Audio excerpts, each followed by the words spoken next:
Here on Democracy Now!, democracynow.org, the War and Peace Report. Soon we'll be speaking with Heather Heyer's mother, Susan Breaux, who'll be joining us from Charlottesville. But right now, I want to turn back to President Trump last August. Speaking at the news conference he held in the lobby of Trump Tower, his residence here in New York, defending his decision to wait 2 full days before placing blame on white supremacists for the deadly violence in Charlottesville, Virginia. During the news conference, the president attacked the anti-racist counter-protesters, repeating his earlier claim there was violence on all sides. There was hatred, there was violence on both sides. Well, I do think there's blame. Yes, I think there's blame on both sides. You look at both sides. I think there's blame on both sides, and I have no doubt about it, and you don't have any doubt about it either. And if you reported it accurately, you would say. Neo-Nazis started this. They showed up in Charlottesville. They showed up in Charlottesville to protest. Excuse me. They didn't put themselves down as neo, and you had some very bad people in that group. But you also had people that were very fine people on both sides. So that was President Trump. A.C. Thompson, talk about his response and the effect you believe it had. You know, for members of the white power movement, this was a sort of opening. They said, hey, the president is basically lending us some support. He's not totally condemning us. He's saying some of us are fine people. And the folks that I talked to in that movement took heart in that. They felt inspired and excited about that. And they thought, you know, this guy is on our side.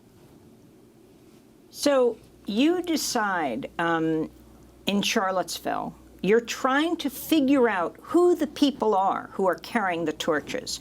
Who are the people hitting, beating, going after those bystanders, also a smaller group of protesters who were directly confronting them, and the thousands that were also there?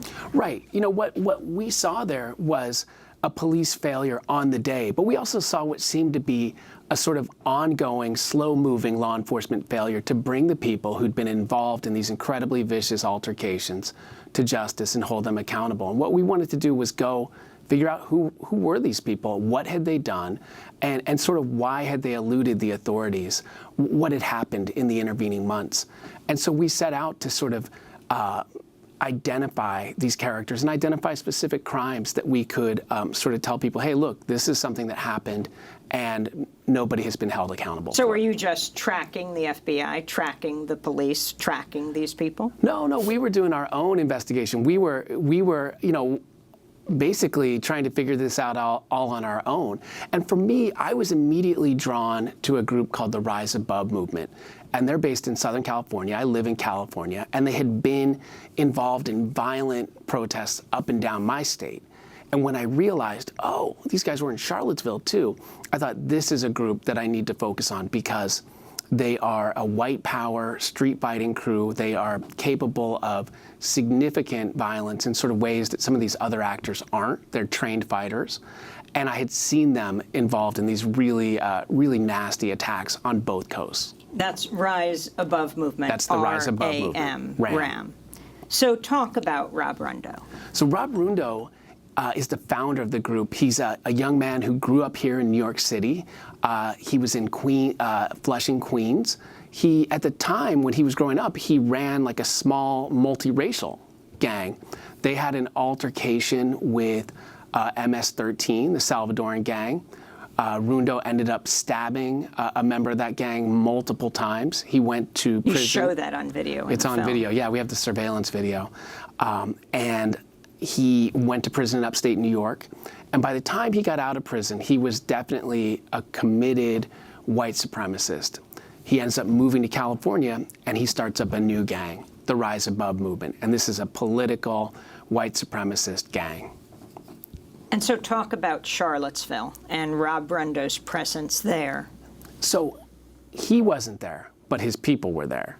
And they were involved in multiple skirmishes that we saw. So one of them was a guy named Mike Miselis. And Mike Miselis, we have documentary evidence of him hurling a full Coke can at counter-protesters. We believe he threw a rock at counter-protesters. He came with his hands taped up like a boxer. as if he was preparing for a fight. He was wearing a mouth guard like a boxer would wear. And we have video of him engaging in this altercation with counter-protesters where he pushes a couple to the ground and starts punching them when they're on the ground. His colleague, Ben Daly, enters into the fray and chokes and attacks 2 female counter-protesters, leaving them bloody. So this was a pretty nasty fight that we saw that seemed totally unnecessary and that we captured on video. Our goal was, when we first started doing this work, we didn't know these guys' names. We didn't know what they had done.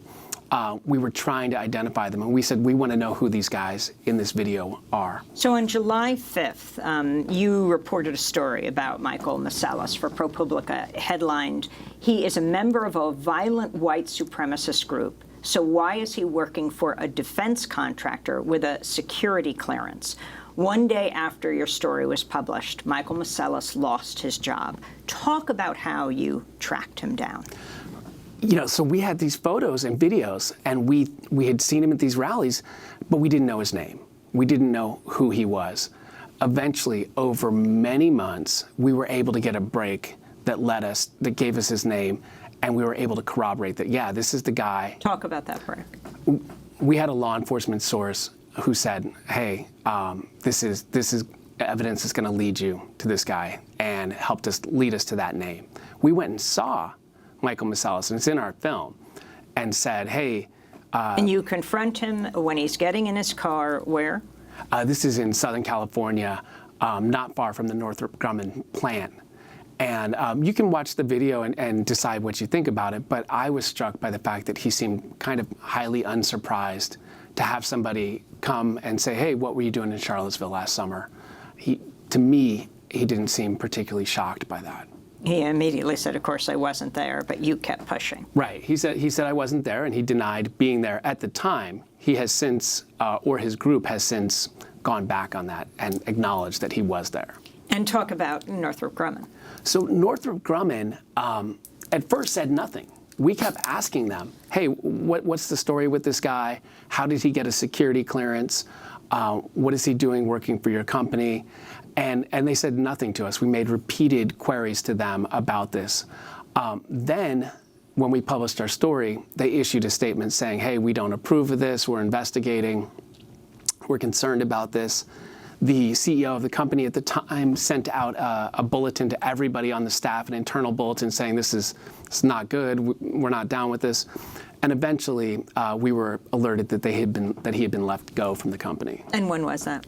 The day after, about 24 hours afterwards. And what other images did you have? Did you have images of him at other locations? We had video of him in Berkeley, and we had video of him in Charlottesville, both times in these violent altercations, and really looking like he was prepared for violence. So hands taped up, goggles, mouthpiece in, that kind of thing.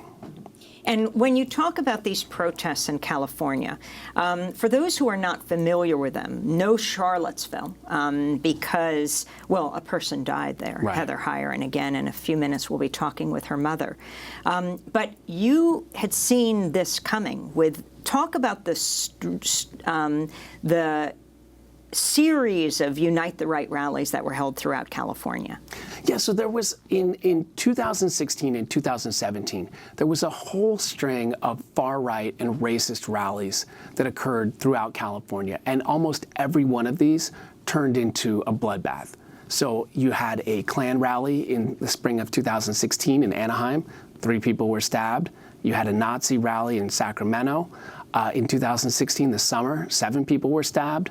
And then you had conflicts in Huntington Beach, a Trump march, where the Rise Above movement first made its presence known. And there were numerous altercations. A journalist from the OC Weekly newspaper was attacked there by the Rise Above movement. And then you had Berkeley. And the Berkeley battles, the Berkeley demonstrations were incredibly violent, sort of street fighting, political warfare in the streets events that went on through the spring. That Rise Above movement was present, Nazi groups were present, other white supremacist groups, and also sort of less extreme pro-Trump groups were there. But these were really highly violent, scenarios that were poorly policed, where they got out of control and just spun on for hours. You know, earlier I asked you if you were tracking the FBI, tracking them. But I mean, I think what clearly comes through in your documentary is your sort of utter surprise that you felt like you were out there on your own tracking these people. Right, exactly. Like that was our sense for much of the work that we were doing, was that there was not a lot of interest from law enforcement in these characters. I believe that has possibly changed now, but while we were doing our work, it wasn't like there was an investigative trail left by law enforcement for us to follow. I want to ask you about the U.S. Marine Corps Lance Corporal, who you identify as a neo-Nazi and assailant during last August's bloody white supremacist rally in Charlottesville, Virginia. So that's Miselis Pistolis. And Pistolis is, I would say, a fascinating and disturbing character.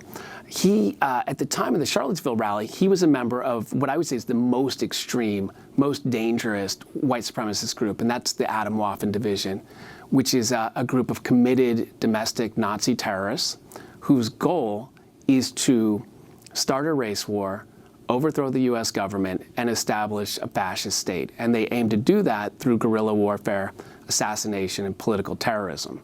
So at the same time Pistolis is serving in the Marine Corps, he is in a group that is dedicated to overthrowing the government through force of arms. Now, Atomwaffen, A-T-O-M-W-A-F-F-E-N?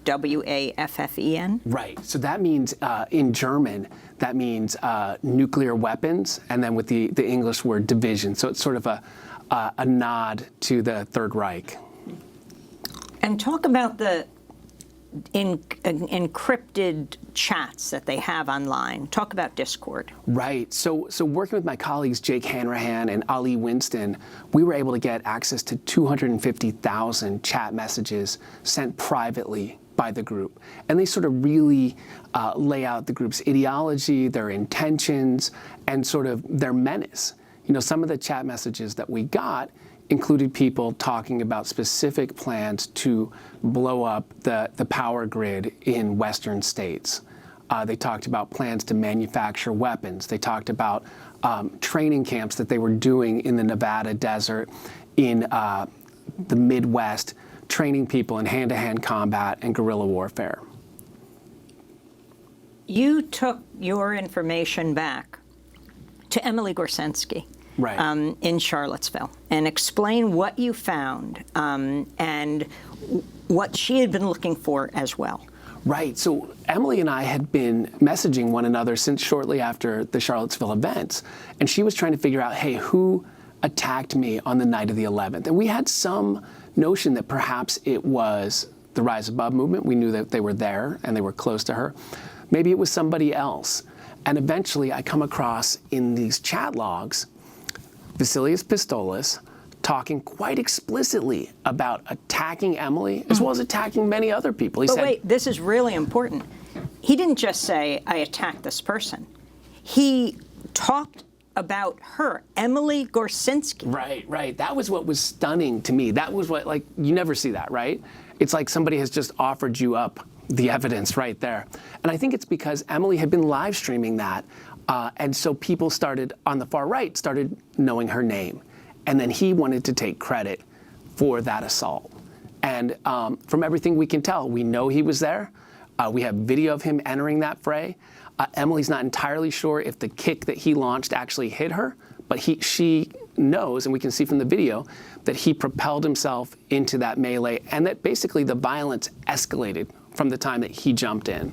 He also, later said, we have video of him beating somebody with a wooden flagpole the next day. And he posted these messages saying, hey, I think he said, I split 3 skulls today with virtually no damage to myself. I had so much fun at Unite the Right. So he was a guy who was bragging about the violence he engaged in. He posted photos of himself in these private chats attacking people. So talk about how you tracked him to his employer. So that's one of the fascinating things about these chat logs from the Atomwaffen Division is you start looking at them and you realize, oh, there are several people who are active duty or former military in this group. People that have good combat training, people that know their way around weapons. And we thought, let's finally go, when we had enough evidence, go to the Marine Corps and say, hey, look, this is what we know about this guy who works for you. And where does he work for them? At that time, he was a Lance Corporal at Camp Lejeune down in North Carolina, which is a place that's actually had sort of persistent problems with white supremacists over the years. This Adam Waffen leader. Yeah, he's down there. He's on base, working with the Marine Corps down there. He was a water purification specialist at that time. And we said, look, here's photos, here's video, here's what we're going to say. We need to know if you guys have taken action against this guy at all. Do you know about him? And what should we know about him? You know, and put that out to them. And what did they say? What we found out was that there had already been an investigation into Miselis by military investigators. And apparently the investigation stalled or was dropped or didn't go somewhere. But there had been an investigation for at least 6 months into his conduct. In the military, you cannot be a member of an active white supremacist group. That is against military regulations in all branches of the service. You also, engaging in criminal activity like assaulting people is also barred. But for some reason, the Marine Corps had not acted on the information that it had since before we talked to them, 6 months before they were tipped off about this. And they had allowed him to remain in the Corps. And so you have all the evidence. You have the video. You have him beating Right. Emily Gorsinski and others. Right. And at that point, it seems like they took more aggressive action. So they ended up court-martialing Miselis Pistolis, and they recently separated him from the service, which is jargon to say that they have ousted him from the service. But I would point out that the court-martial that they did with Pistolis was basically a misdemeanor court-martial. And it just said, hey, you weren't following orders, you were misleading your superiors, and gave him 30 days in the brig. And then the discharge that they went through with him, I would say, from what I can tell, is not a particularly severe sort of discharge, because those things are graded, you know, and other than honorable, a dishonorable discharge, these are serious. And I'm not sure that was the kind of thing that he got. Because it just happened. It just happened. And like I said, this was basically a misdemeanor court-martial that he got. And you tracked him down. You actually talked to him in the documentary. I actually talked to him. I emailed him first at his email, which included the numbers 88, which is a code for Heil Hitler among white supremacists. And he gave me a bunch of different stories. You know, he said, look, I have alt-right beliefs. He suggested, like, yes, I am a white supremacist. He denied he was in Charlottesville. But he denied he was in Charlottesville at first. And then I said, look, I've got videos of you. I've got photos of you. I've got chat logs where you're talking about this stuff. It sure looks like you. I don't know, you know, you don't have a body double that I know of, so explain this to me. And he just basically said, hey, you know, how about you don't publish this, and somewhere down the road I'll give you information about other white power figures, and that'll help your career, because you probably don't want to work at ProPublica for the rest of your life. And I said, no, thanks. I think we should do this story. We're going to break, and AC, I want to ask you to stay with us. But when we come back, we'll also be joined by Susan Bro, the mother of Heather Heyer, the 32-year-old anti-racist activist who was run down by a white supremacist a year ago and killed. A.C. Thompson is correspondent for the Frontline PBS documentary and reporter for ProPublica. His investigation documenting Hate Charlottesville will premiere tonight around the country. Stay with us.